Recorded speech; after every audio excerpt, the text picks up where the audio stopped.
this because my lurkers are not even close to being finished. However, I saw that he didn't really have too many Marines, and I have about two control groups of mutiling, so with upgrades. So I didn't have anything to be worried about, since that small push or that small force couldn't really attack me without risking getting lost. So yeah, now I'm just gonna wait for my lurkers, and now that my third gas is done, I'm gonna add a queen's nest pretty soon. Yep, and also my lurkers are now starting. I've got about 3 control groups of mutiling, and he actually has a pretty high vessel count, so I'm going to make a couple more Scourge and take a little bit of this Scourge over here.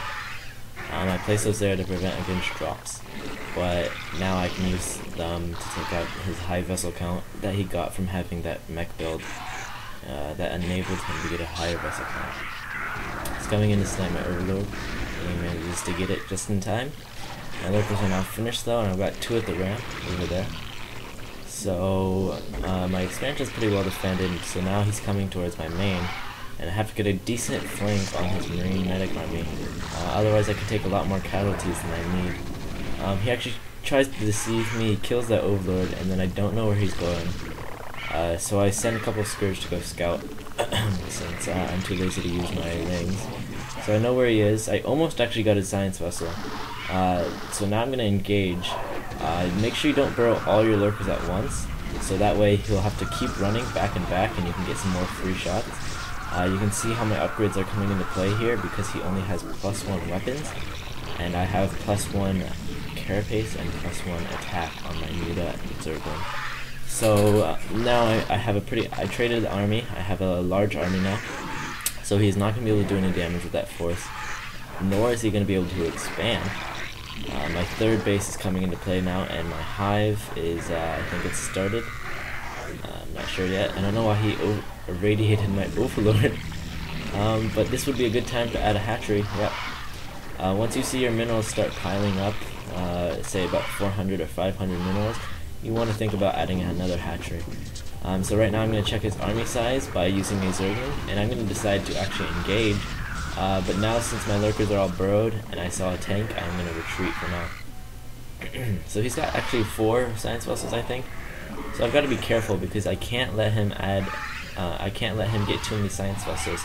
Otherwise it's just devastating for Zerg, because once they get a critical mass of science vessels, he can just constantly irradiate everything, from lurkers to defilers to ultralists.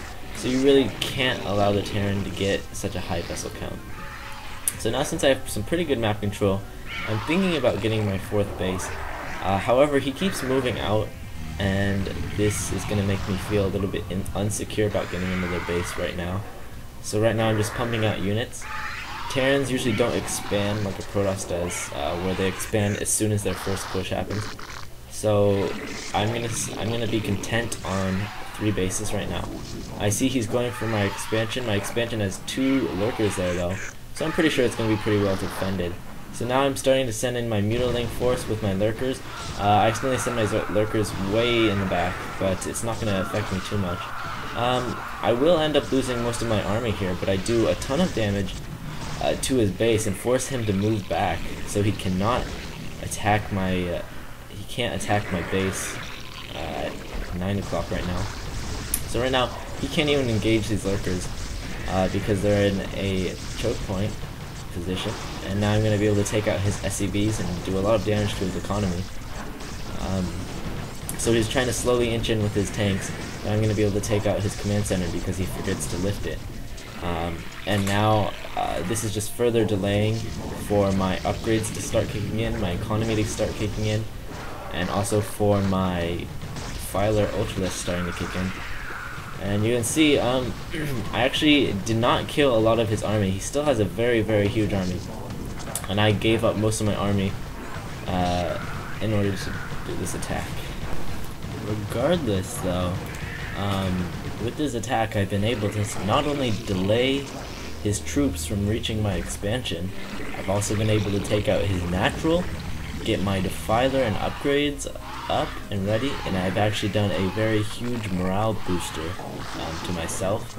And lowered his morale in general. It's no joke that if you're a Terran player and all your buildings are on fire and your natural just got destroyed, you're not going to be feeling too good. So overall that attack was pretty good, and in the long run I was able to replenish my troops. So even though he had a pretty large army and I wasn't able to destroy it, I now have replenished my troops, and I will now be able to engage. And I'm just sending a couple of Zerglings to see where his army is while taking a 4th expansion, since that attack really put me in a pretty good lead, a solid advantage. And now I see he's basically making his last-ditch attempt to kill me right here. And now I'm going to attack. You can see it's not a very organized attack, I should do anyways. I still don't have my defilers ready yet. So this attack, it took out both of his tanks, so it is going to delay his push a little bit. And I almost get his science vessels, but he manages to dodge his scourge. And now I'm just going to have to back up a little bit and engage his army right here. And going in for another engagement, take out one of the science vessels. And now you can see that the upgrades are really coming into effect, because I think my Zerglings have 3 armor and 2 attack, so they just really shredded up those Marines, even without the support of those lurkers. And now I've taken out his vessel count, which was actually growing pretty large. I think he had maybe 4 vessels in that attack, so I was able to take out a lot of vessels, which will make my defilers even more strong once they arrive. And now I have a pretty good amount of drones, good drone saturation with that expansion, and my Ultralist upgrades are now coming. You can see the cash is basically flowing in right now, and my defilers are now out. You want to start making your defilers when your consume upgrade is 50% done, and they'll finish up at the same time. So now I have these defilers, and I can now go and attack. And really, once you push into a Terran's natural with Dark Swarm, they can't retreat anymore, they can't move back, so that's when the game is usually over. So I'm starting to get some Ultras now, and I want to get some Dark Swarm into his natural. I forgot to wait for my defilers in this attack, but it really didn't affect me too much anyways, because this game is basically already over with that attack on his natural. So now, yeah, just sending a couple of Zerglings to see where his army positioning is. He irradiates a lurker, and now I come in for an attack. You can see he does not have many units anymore because he lost that expansion, and I took out some of his production facilities and his barracks. So yeah, my Dark Swarms were late, but I'm still able to get my lurkers in there to do some damage. And all the while, I am pressuring him while getting more and more of my Ultralist produced.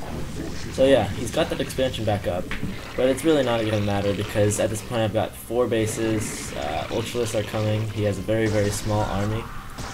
His vessel count has not been able to replenish, and he's basically, I'm in his natural with Dark Swarm and he can't do anything about it.